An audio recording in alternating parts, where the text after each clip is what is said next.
వల్ల బ్రహ్మనాయుడు మాజీ MLA comments. Amaravati 29 గ్రామాల రైతులు ధర్నాలు చేస్తే చంద్రబాబు షబాస్ అని అభినందించారు.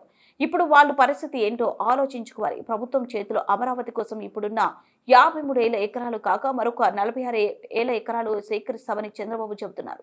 ఇప్పటికే రియల్ ఎస్టేట్ సంస్థ అక్కడ భారీగా భూములు కొంటున్నారు. అందరూ భూములు కొనుక్కున్న తర్వాత ఇప్పుడు ఆ ప్రాంతంలో చంద్రబాబు నాయుడు భూములు తీసుకుంటున్నానంటున్నారు. అక్కడ ఎవరెవరు భూములు కొంటున్నారో ఒక్కసారి ప్రజలు ఆలోచించాలి. రాజధాని రైతులను దగా చేసిన వ్యక్తి చంద్రబాబు నాయుడు. మొన్నటి వరకు ధర్నా చేసిన రైతుల పరిస్థితి ఇప్పుడు అర్థం కాని పరిస్థితి. రాష్ట్రంలో రైతులు పండించిన ఏ పంటకు గిట్టుబాటు ధర లేదు. గిట్టుబాటు ధర లేక రైతులు నమోదివ్వమంటున్నారు. వెనుకొండ నియోజకవర్గంలో కొంతమంది వైఎస్ఆర్ కాంగ్రెస్ పార్టీ కార్యకర్తల పింఛన్లు తీసేశారు. వృద్ధులు, వికలాంగులకు పార్టీలో ఆపాదించి పింఛన్లు తీసేయడం దారుణం. రేపు సాయంత్రం లోపు నిలిపివేసిన పెన్షన్లను తిరిగి చెల్లించాలి. లేకపోతే ఎల్లుండి ఉదయం వెనుకొండలోని శివయ్య స్తూపం వద్ద ధర్నా నిర్వహిస్తాం. వెనుకొండ ఎమ్మెల్యే జీవి ఆంజనేయులు పెన్షన్లు ఇప్పించాల్సిన బాధ్యత లేదా పేదల నోరు కొట్టడం దారుణమన్నారు. ఏందండి ఇది?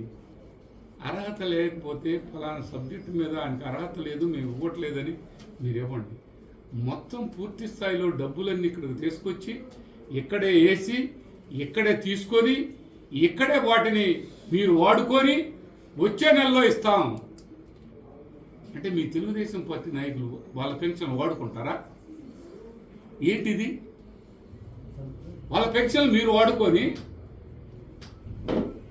మీరు వచ్చే నెలలో ఇస్తారా? లేదు మీ ప్రభుత్వం వాడుకొని ఇస్తుందా? ఇది ఎక్కడ అని అడుగుతున్నా. ఈ పిసికలపాలెం ఒక 10 మంది పాపం చాలా నిరుపేదలు, రెక్కాడితే కానీ డొక్కాడనటువంటి వాళ్ళ కుటుంబాల్లో వృద్ధాప్యంలో ఉన్న ముసలమ్మ, ఆ ముసలమ్మ కన్నీరు మీకు శాపంగా మారే ప్రమాదం ఉంది. దీనికి పార్టీలు ఏంటే? ఆనాడు ఏడన్నా మేము అడిగాము పార్టీ అని? ఆనాడు మేము పెన్షన్ ఇచ్చేటప్పుడు పార్టీ అని అన్నామా? పిసికలపాలెంలో వాళ్ళ రోదన,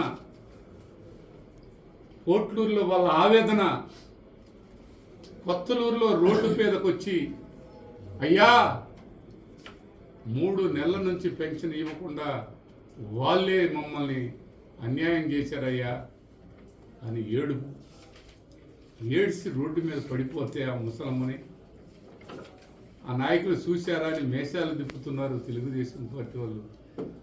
అవి మేషాలు తిప్పుకోవడం దానికోసం కాదయ్యా, ఒక మంచి పని చేసే శబాష్ మేము మంచి చేసామని మేసం తిప్పండి.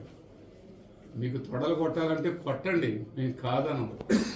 మీరు అధికారం అనే అహంకారంతో ఇవాళ మీరు చేస్తున్నటువంటి మారణకాండ చాలా బాధాకరం.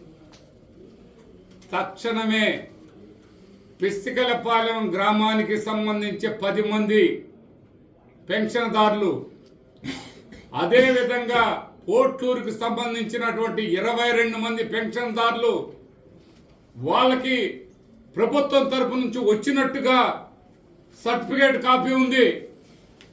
ఆ కాపీలు సర్టిఫికేట్ కాపీలతో సహా మా దగ్గర ఉంటే మీరు వాళ్ళకి ఏ విధంగా మీరు పెన్షన్ ఆపడం జరిగిందని అడుగుతూ ఉన్నాను.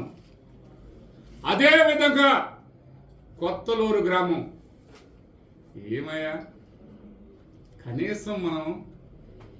కనీసం కూడా మానవత్వం అనేది లేదా మనకి? పేదవాళ్ళ మీద పార్టీ ఏంటయ్యా? ఆ పునుకుంటే లేవలేని ఆ ముసలమ్మ మీద మీకు పార్టీ ఏంటయ్యా? అక్కడ కాళ్ళు ఇరిగిపోయినటువంటి ఆ వాడి మీద మీ పార్టీ ఏంటయ్యా? అన్నం లేని వాళ్ళ మీద పార్టీ ఏంటయ్యా? భర్త చనిపోయినటువంటి వాళ్ళ మీద పార్టీ ఏంటయ్యా? తెలుగుదేశం పార్టీ నాయకులారా, మీ నాయకుడు ఒక పక్క మేము క్యాబినెట్ హోదాలని చెప్పుకుంటుండే ఇక్కడ నాయకుడు ఆంజనేయులు గారు నేను సూటిగా అడుగుతున్నా, మీరు ఒక పెన్షన్ ఎక్కడో మార్పు పడుతుందని ఎంతో దారుణం అది ఇదని చెప్పావు కదా, ఈ దారుణాలు నీ దృష్టిలో కనిపించట్లేదా? నువ్వు అసలు శాసనసభ్యుడిగా నువ్వు ఉన్నప్పుడు ఇలాంటివి జరుగుతుంటే కనీసం ఎమ్మెల్యేగా ఏం చెయ్యాలో, ఏం చెప్పాలో, పేదవాళ్ళని నోరు కొట్టాలో